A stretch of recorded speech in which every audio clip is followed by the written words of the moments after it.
Good morning all. ഞാൻ നിങ്ങളുടെ ദേവപ്രിയ. നമ്മുടെ കൂടെ നമ്മുടെ Tibetan Himalayan master doctor Ashraf കൂടെ ഉണ്ട്. നമുക്ക് നമ്മുടെ അടുത്ത ക്വസ്റ്റ്യനിലേക്ക് പോകാം. Good morning master. മാസ്റ്റർ, ഇന്ന് ഞാൻ ചോദിക്കുന്ന ക്വസ്റ്റ്യൻ നമ്മുടെ ചൈനീസ് സംസ്കാരത്തിലും മാർഷൽ ആർട്സിലും ഈ ചി എനർജി, ഡാൻഡെയിൻ എനർജി എന്ന് പറയുന്നത് വളരെ പ്രശസ്തമാണ്. അപ്പോ ഈ അടുത്തിടെ ന്യൂസിലൊക്കെ കുറെ വാർത്ത കണ്ടിരുന്നു. ബ്രൂസ്ലിയുടെ 1 ഇഞ്ച് പഞ്ച് എന്ന് പറഞ്ഞു. അപ്പോ അത് ഈ എനർജിയുമായിട്ട് എന്തെങ്കിലും ബന്ധപ്പെട്ട് കിടക്കുന്നുണ്ടോ? അത് ഈ മാസ്റ്ററിന്റെ കൺസെപ്റ്റ് എന്താണ് അതിനെ കുറിച്ചുള്ള?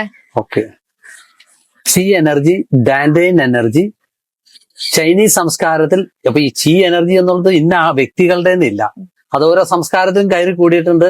ഇപ്പൊ ഒരാൾ ഒരു കാര്യത്തെ പറയുമ്പോൾ അയാളുടെ ആയി മാറുന്ന ഒരവസ്ഥാ വിശേഷമാണ് ഈ കാലഘട്ടം. ഒരു വസ്തുതയെ പ്രപഞ്ചത്തിൽ ഉണ്ട്, അത് എന്തിനെ തേടേണ്ട ആവശ്യമില്ല. ഒരു വസ്തുത പ്രപഞ്ചത്തിലുണ്ട്, അതിനെ തേടി കണ്ടുപിടിക്കേണ്ട ആവശ്യമില്ല, അതവിടെ ഉണ്ട്. നമ്മൾ തേടൽ നടക്കുമ്പോഴാണ് നഷ്ടപ്പെടലും തുടങ്ങുന്നത്. ഒരു വസ്തുതയെ കണ്ടുപിടിച്ച ആൾ അത് പറയുമ്പോൾ ആ വ്യക്തി കണ്ടുപിടിച്ചു എന്നുള്ള ഒരു രീതിയിലേക്ക് വരികയാണ്. ഇപ്പൊ സൂര്യൻ ഉദിക്കുന്നു ഒരാൾ പറഞ്ഞാൽ അയാളാണോ സൂര്യൻ ഉദിക്കുന്നത് കണ്ടുപിടിച്ചേക്കണേ? അതവിടെ ഉണ്ട് ആ പ്രതിഭാസം എന്ന് പറഞ്ഞതുപോലെ. അപ്പോ ഇതില് ഈ ഡാൻഡെയിൻ എനർജി എന്ന് പറഞ്ഞാൽ നമ്മളുടെ പൊക്കിളിന്റെ 2 വിരൽ താഴെയും 1/2 ഇഞ്ച് ഉള്ളിലും മനുഷ്യ ശരീരത്തിന്റെ ട്രാൻസ്ഫോമറാണ്, എനർജിയുടെ ട്രാൻസ്ഫോമർ. ഇതിനെ കൺട്രോൾ ചെയ്യുന്നത് ഈ പീനിയൽ ഗ്ലാൻഡിന്റെ എനർജിയാണ്, അതായത് തേടൈ. അപ്പൊ ഇത് രണ്ടും ഡയറക്റ്റ് കണക്ഷനാണ്. ഈ തേടയും ഡാൻഡെയിൻ എനർജിയും ഒരു നേരിട്ട് പാലമാണ് ഇതിലേക്ക്, അങ്ങോട്ടും ഇങ്ങോട്ടും. അപ്പോ ഈ ചി എനർജിയുടെ പ്രത്യേകത എന്താന്ന് വെച്ചാൽ, ഇപ്പൊ നമ്മള് ഉച്ഛ്വാസവായു, അതിവേഗത്തിൽ ഉച്ഛ്വാസവായു നമ്മൾ മൈക്രോ സെക്കൻഡിൽ ഒരു വിസ്ഫോടനം പോലെ, ഒരു ഇടിമിന്നൽ പോലെ നമ്മളുടെ ആ പൊക്കിളിന്റെ അടിവശം 2 വിരൽ താഴെ നമ്മൾ പ്രൊജക്റ്റ് ചെയ്യുകയാണെങ്കിൽ, അതായത് ഭൗതികത്തിൽ തന്നെ അത് മാത്രം, അതായത് ആ ഏരിയ മാത്രമാണ് ഞാൻ ഉദ്ദേശിക്കുന്നത്. ശരീരം മൊത്തം അല്ലെങ്കിൽ ഡാമേജ് വരും. ഇത് പ്രാക്ടീസ് ചെയ്യരുത്. ഇത് പറയുന്നതിന്റെ പുറത്ത് യൂട്യൂബ് കണ്ടൊന്നും പ്രാക്ടീസ് ചെയ്യരുത്. ഇതിന് നല്ലൊരു മാസ്റ്റർ വേണം. അപ്പോൾ അത് മാത്രം, ആ ഏരിയ മാത്രം പ്രൊജക്ട് ചെയ്യുമ്പോൾ എന്ത് സംഭവിക്കുന്നു? നമ്മളുടെ കൈകളിൽ നിന്നും നമ്മളുടെ ശരീരത്തിൽ നിന്നും എനർജി പ്രൊജക്റ്റ് ആവുകയാണ്. ഇതൊരു കൺസെപ്റ്റ് ആണ് ചി എനർജിയുടെ. നമ്മൾ പ്രാക്ടീസ് ചെയ്ത് അനുഭവിക്കേണ്ടതാണ്. ഇത് പറഞ്ഞാലൊന്നും മനസ്സിലാവില്ല. അപ്പൊ ഇതിനെയാണ് ചി എനർജി എന്ന് പറയുന്നത്. അപ്പൊ നമ്മുടെ ഉള്ളിൽ കിടക്കുന്ന എനർജി മണ്ഡലമാണ് ചി എനർജി. നമ്മളുടെ ബോധതലത്തിൽ നിന്നും ആണ് ഇത് കറക്റ്റ് ആയിട്ട് കൺട്രോൾഡ് ആക്കപ്പെടുന്നത്, നമ്മുടെ ബോധതലത്തിൽ നിന്നും. പക്ഷെ സ്ഥിതി ചെയ്യുന്നത് ഈ നാഭിയുടെ അടിയിലാണ്. അപ്പൊ നമ്മൾ പെട്ടെന്ന് ഉച്ഛ്വാസവായു വിടുമ്പോൾ, അല്ലെങ്കിൽ ഉച്ഛ്വാസവായു വിടാതെ തന്നെ പ്രൊജക്ട് ചെയ്താൽ, ഈ നാഭിയുടെ മണ്ഡലം പ്രൊജക്ട് ചെയ്താൽ എനർജി പ്രൊജക്ട് ആവും കയ്യിൽ കൂടിയും നാഭിയിൽ കൂടിയും ശരീരത്തിൽ കൂടിയല്ല. പക്ഷെ മാക്സിമം മാർഷൽ ആർട്സിനെ സംബന്ധിച്ചിടത്തോളം അത് കയ്യിൽ കൂടി ആക്കാൻ പറ്റും. നമ്മുടെ ഈ പ്രൊജക്ട് ചെയ്യുന്ന മാസ് എനർജി ഒരു ഭൗതികമായിട്ടുള്ളതിനും ഉപരിയായിട്ട്, അതീതമായിട്ട് ഒരു മാസ് എനർജിയെ നമ്മൾക്ക് കൈകളിൽ കൂടി കേന്ദ്രീകരിച്ച് വിടാൻ പറ്റും. ആ എനർജി തന്നെ ഒരു കൈയിലേക്ക് ആക്കാൻ പറ്റും.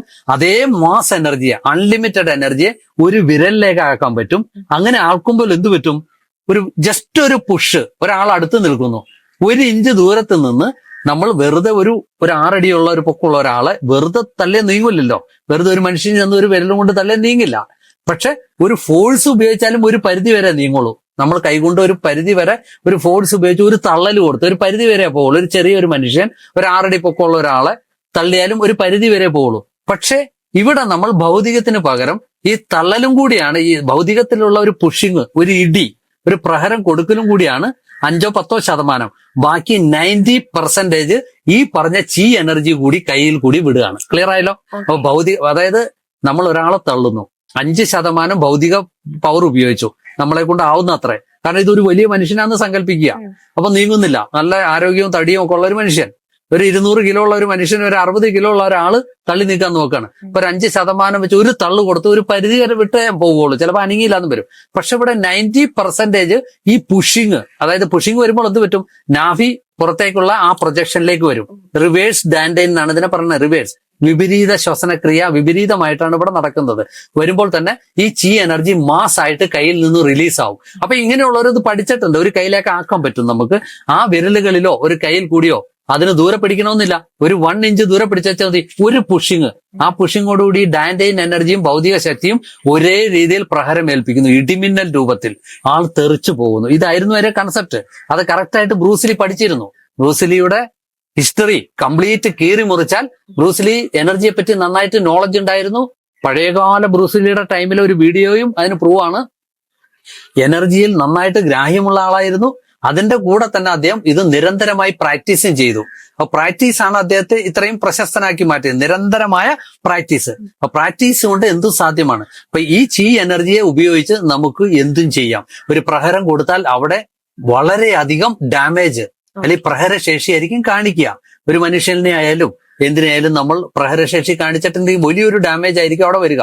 ഭൗതികത്തിലുള്ള ഒരു ഇടിയോ ഒരു പുഷിങ്ങോ ഒരു പ്രഹരം ആയിരിക്കില്ല, അതിനതീതമായി 95% വരുന്ന എനർജി തകർത്ത് തരിപ്പണായി കളയും. അതുകൊണ്ടാണ് ബ്രൂസിലിയുടെ ആ ഒരു ന്യൂസിൽ ആ മാധ്യമ പ്രവർത്തകൻ, ആ ചാനലുകാരനെ 1 ഇഞ്ച് തൊട്ടു അദ്ദേഹം ചെന്നൊരു സ്വിമ്മിംഗ് പൂളിൽ തെറിച്ചു വീഴാണ്. വെറുതെ ഒരു 1 ഇഞ്ചിൽ കൊടുക്കുകയാണ് പുഷിങ്. നിങ്ങൾ ശ്രദ്ധിച്ചിട്ടുണ്ടാവും, ബ്രൂസിലിയുടെ ഫൈറ്റിംഗ് എല്ലാം കൈ തുറന്നിട്ടാണ്. ശ്രദ്ധിച്ചിട്ടുണ്ടോ? ഞാൻ ഇത് ബ്രൂസിലിയെ പ്രൊമോട്ട് ചെയ്യുന്നതല്ല കേട്ടോ, ഞാൻ ആ കൺസെപ്റ്റ് പറഞ്ഞു വരുന്ന ആ ഫൈറ്റിങ്ങിന്റെ രീതി. വേറെ ഏത് മാർഷൽ ആർട്സിനും കൈ ചുരുട്ടി പിടിച്ചാണ്. കൈ തുറന്നെന്താ കാരണം? 95% എനർജിയാണ് ബ്രൂസിലി ഉപയോഗിച്ചുകൊണ്ടിരുന്നത് ഫൈറ്റിങ്ങിലൊക്കെ. അതാണ് ഇടിമിന്നൽ വേഗതയാണ് വളരെ ഇമ്പോർട്ടന്റ് ആയിരിക്കുന്നത്. ഇടിമിന്നൽ വേഗതയാണ്. അപ്പോൾ ആ ഇടിമിന്നൽ വേഗതയിൽ എനർജി പ്രൊജക്ട് ചെയ്യാൻ സാധിച്ചിരുന്നു. അതെന്തുകൊണ്ട് സാധിച്ചു? നിരന്തരമായ പ്രാക്ടീസ്. കൈ തുറന്നാണ് എല്ലാ ആക്ഷനും വന്നിരുന്നത്. അപ്പൊ എനർജി പ്രാക്ടീസ് ചെയ്യുന്നവരത് എല്ലാം കൈ തുറന്നേ വരുള്ളൂ. ഹീലിംഗ് ആയാലും ആക്ഷൻ ആയാലും ഒക്കെ കൈ തുറന്ന്. കാരണം അതാണ് എനർജിയുടെ മെയിൻ കേന്ദ്രമായ എവിടെയാണ്? കയ്യിൽ, ഉള്ളം കയ്യിൽ, സെൻട്രൽ പോയിന്റിൽ. അവിടെയാണ് എനർജിയുടെ കേന്ദ്രം വരുന്നത്. പിന്നെ വിരലുകളിൽ കൂടിയും. അതുകൊണ്ടാണ് ഓട്ടോമാറ്റിക് കൈ തുറന്നു വരുന്നത്. എനർജി പഠിച്ച ഒരാൾക്ക് ഒരിക്കലും കൈ ചുരുട്ടി പിടിച്ചൊന്നും ചെയ്യാൻ സാധ്യമല്ല. ഓട്ടോമാറ്റിക് അവരിലേക്ക് തുറന്നു വരും. കാരണം എനർജിയുടെ പ്രൊജക്ഷൻ ആയിരിക്കും നടക്കുക. അവിടെയാണ് ഈ 1 ഇഞ്ച് പഞ്ച് ഉപയോഗിച്ചത്. എല്ലാ ഫൈറ്റിങ്ങിലും ഉപയോഗിച്ചിട്ടുണ്ട്. അവിടെ ചലഞ്ചിങ് നടന്നു, മാധ്യമപ്രവർത്തകനെ നിർത്തി 1 ഇഞ്ച് പുഷ് ചെയ്തു, അദ്ദേഹം തെറിച്ച് സ്വിമ്മിംഗ് പൂളിൽ വീഴുന്നു. അതായിരുന്നു ന്യൂസിൽ പ്രബലമായിട്ട് വന്നത്. പക്ഷെ അതിനെപ്പറ്റി ഒരു തെറ്റിദ്ധാരണയും കൂടി പകർത്തി അതിന്റെ കൂടെ തന്നെ. അത് റോങ് ആയിരുന്നു. അങ്ങനെ ഒരു തെറ്റിദ്ധാരണ കാരണം പ്രൂവ് ചെയ്തിട്ടില്ല. അങ്ങനെ പ്രൂവ് ചെയ്തിരുന്നെങ്കിൽ ഇവിടെ ഒരൊറ്റ മാസ്റ്റേഴ്സും ഹിമാലയൻ ടിബറ്റൻ നല്ല ഉന്നതമായ തലത്തിൽ നിൽക്കുന്ന മാസ്റ്റേഴ്സിനൊന്നും ജീവിച്ചിരിക്കാൻ പറ്റില്ലായിരുന്നു. കാരണം അവിടെ തെറ്റിദ്ധാരണ പകർന്നത് എന്താണ്?